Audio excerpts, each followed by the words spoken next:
Hey, what's up guys? Welcome to Paradise. Hanging out in Padre Burgos in southern Leyte. The beach is called Tanca on Beach. So enjoy the clips of this area while I talk to you guys about something maybe not as nice as this beach, but it needs to be talked about. It keeps coming up in conversation, and that is how guys will overcompensate and adjust their mindset to try and be open-minded essentially when it comes to meeting a Filipina here. Most guys realize they're coming to a country where a lot of the girls that they're going to meet are poor, and that they're going to have to be a bit open-minded on how they approach a relationship here. The challenge is, how open should your mind be to accepting certain things? And that's what this video is about.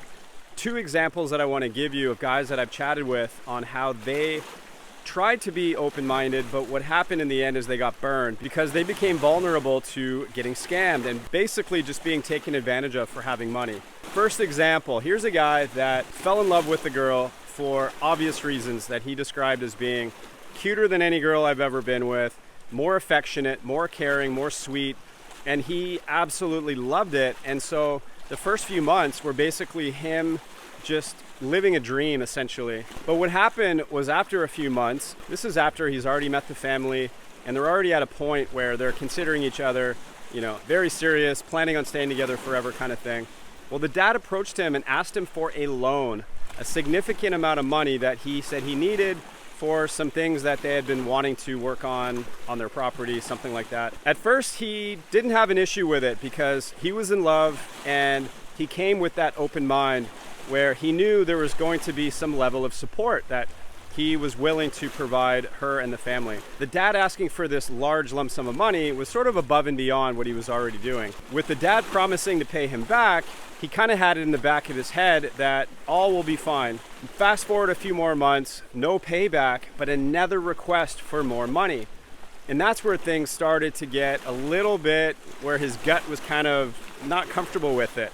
However, things were great with his girlfriend, and so he carried on, and he ended up helping the family out even more, thinking, well, I'm going to be with her for the rest of my life. The plan is to marry her and bring her back to his country, and so helping the family out is sort of an investment. But what he later realized was the focus on the family, and probably her as well, was to find a foreigner to be essentially the funding, the financial backbone for her and the family, and also to give her the opportunity to get out of the country, get citizenship somewhere else, and have a whole new opportunity in life. And the end of the story is really unfortunate. He put all of those concerns aside, continued with this girl, ended up marrying her, bringing her back to the country.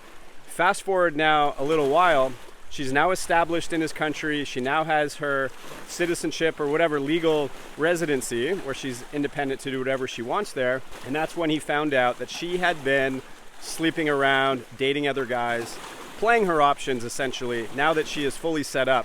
And he was down quite a bit of money that never did get paid back, heartbroken, devastated, as you can imagine.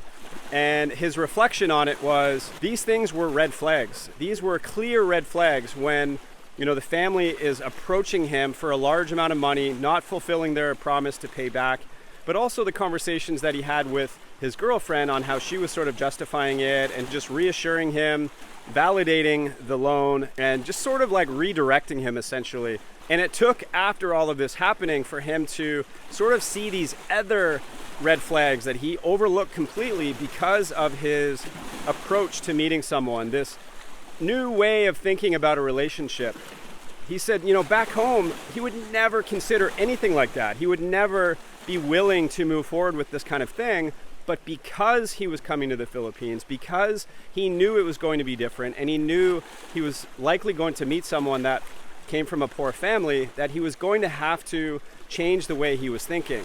The hard thing though, guys, is that if you've never done this before, how do you know? How do you know what's normal? How do you know what should be expected? Guys, you can get burned easily by essentially being too nice of a guy, being too open-minded. So the challenge is, how do you decipher between genuine and not genuine? How do you know if her and the family is after your money, after a green card, whatever, versus looking for a genuine relationship? I would love this video to turn into a discussion where you guys share your opinions down below. If you have experience with this, if you feel you have a good read on this kind of a thing, everyone seems to have a different approach to it. My personal opinion is if she comes to you, your girlfriend or whatever, asking for money, placing any kind of burden on you, to make you feel bad in order to get some financial help, automatic deal breaker, red flag. Reason being, I just feel like it's a risky thing, right? You're coming all this way to meet someone. You're looking to commit someone for the rest of your life. There are so many Filipinas here. Why would you take the chance with someone that would place any kind of burden on you in order to get financial help? I just don't think that is a genuine thing to do if this girl really wants to just be with you for a good, healthy, genuine relationship. Same with the family coming to you for money. I think it's completely different if you spend the time getting to know them. Yeah, sure, cover the expenses, cover the costs when you're with her. If you want to provide some sort of allowance or whatever you want to call it to someone that truly does have hardships, but if it comes from you initiating it, you factoring in what works for your budget, I just think it's wise to be extra careful, extra cautious when it comes to this kind of thing. So them asking for it, to me, big red flag. And in this case, that is what he looks back on as being the biggest red flag, is that they were coming to him, they were placing some burden on him, making him feel bad in order to help them out. And being so in love with this girl, guys, you got to be aware of this. You might come here and get something from a girlfriend or someone that you meet that you're not used to. Maybe she's just way cuter than someone you've dated before. That happens quite often.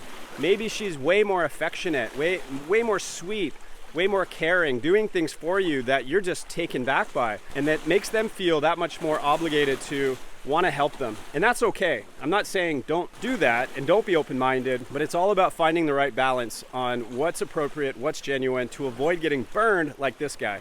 So guys, when you think about how this is all going to start for you, how are you going to try and meet someone and avoid a situation like this? I think the first thing you have to do is just get your mindset right. Approach the situation where you feel you're not desperate, where you feel you're going to be patient and take your time. Then of course you have to think, are you going to meet someone online? Are you going to just come to the Philippines and try to meet someone here? To each their own. There's pros and cons for both, and I think it depends on your situation. Do you have a lot of time to come to the Philippines? Are you moving here to retire, where you're going to have endless time to try and meet someone? Or are you busy back in your country, where that's where most guys, of course, will hop onto a dating site or service and try to meet someone that way? If you are going to do the online route, I do think it makes a difference as to which application or service you use. If you follow my channel, then you know that Christian Filipina is a partner of mine. About one per month, I will introduce them to you guys as an option. And the reason that I like working with them and I feel 100% comfortable talking about them and suggesting them to you guys is because I have used a lot of the dating apps that are out there. And the whole purpose, the whole focus of this company is to align genuine people together for genuine relationships. That's it. That is their whole purpose.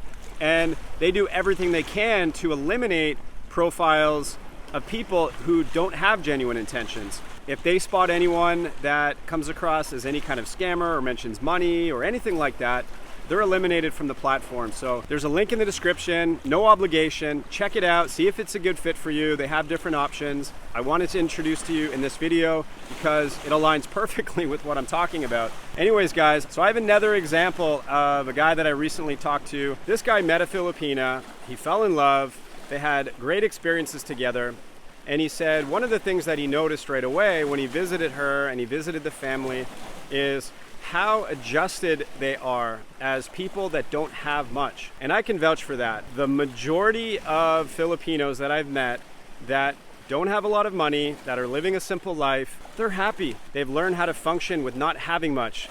Unlike us Westerners that are used to having an abundance of things, they're used to not. Simple meals, simple lifestyle. They're happy with their simple life. So in this case, he described it that way, but after a few months of connecting with this girl and falling in love with her and spending time with her after visiting her, all of a sudden she was different and she needed money. And the struggles were all of a sudden this big thing that she couldn't overcome. Do you think a genuine Filipina who is in all likelihood very well adjusted to her lifestyle of not having much, is all of a sudden when she's, with you, with a foreigner, she cannot function. She needs this money. So in the end, the request for money became more frequent, became more of an emergency. It became larger amounts she was asking. He kind of described it like, it felt like she had an addiction to coming to him for money. Like the fact that she got it the first time. Oh, and keep in mind, he did say that he was fully like caring for her. He was being supportive, but this was above and beyond. And it was her coming to him on a regular basis with these emergencies, I need money. He describes it as he almost felt captive. He froze. He didn't want to say no. He didn't want to lose her. Like he was so in love with her, he didn't want to take the chance. And I think a lot of guys can relate to that, where you don't want to overreact. You don't want to say anything harsh. You want to be open-minded and understanding. Is she being legit? But then your gut tells you this isn't right. Like this is not genuine. There's no way. He had already invested so much time and effort and had envisioned this life with her that he just kind of went along with it. He said the hardest part was he had no one to talk to about it. His friends didn't really understand him going to the Philippines to meet someone. His family didn't understand it. And that's the point where he reached out to me, and he just needed to kind of bounce it off me and just sort of vent out like what's been happening. And when you're caught up with someone and you're in love with someone, your brain doesn't always think properly. And I've mentioned this before. Guys especially, we kind of have these caveman brains at times. If you're with a girl who's really cute, showering you with affection and all of these things, especially if you're not used to it, you really become susceptible to being a dum-dum and, falling for these kind of pitfalls. The story didn't actually end well. He found out in the end that it was not a genuine thing. She had been lying about a bunch of stuff. She actually had kids that he didn't even know about. That's where these kind of red flags of someone coming to you with burdens and asking for money, the chances are it's not the right situation. There could be more to the story, even worse than what you think. Why take the chance? I've never heard of a successful relationship here of all the guys that I've met that are in relationships that are married where their partners came to them for money in any way, asking for money, placing burden on them. In fact, 100% of them, yes, they do support their partner, but it came from them. It came on their terms. It came with them approaching them and talking, having that discussion to sort of figure out like what makes sense, what's within your budget. There should be some sensitivity to that. Like you're thinking about a girl that you want to spend the rest of your life with. She should care about you to where she doesn't want you to spend recklessly. She wants to help you save. She wants to work with you to build wealth together. Like these are the traits that you should be looking for. And that's where you have to be careful, guys. Don't overcompensate. Don't just assume because people are poor here that you are obligated to do these things and to cater to someone that's coming at you for money. That's not normal. The good ones don't do that. They don't. If you don't have the money to spend, and let's say you're hanging out with her and you say, I don't really have the budget to just eat out every day, a good response would be, no problem. Let's go to the market. We'll go back, we'll cook, or come to my I've heard stories like this where she would invite, like, come to my friends and family, we'll cook and don't worry about it. The good ones are like that. And be really, really strict with yourself when it comes to that, guys. I just can't believe how many guys fall into these pitfalls and fall into these traps and are out sometimes thousands of dollars or more to do things that they feel like they're just being caring and being supportive and being open-minded, where you shouldn't have to do that, guys. Let that happen naturally on your own terms, within your own budget, with you dictating that. And that's my message for this video. I hope you got something from this. Be patient, take your time. Don't feel desperate. Don't feel like, oh, I'm gonna lose her. Don't ever think like that. It's your life, it's your investment, it's your time. Respect that, respect yourself, and you're gonna meet the right one with that mindset. You're not gonna waste your time going down the wrong path. So anyways, guys, that's it for this one. I appreciate your time, appreciate you watching. Stay tuned for the next video. Take care, bye.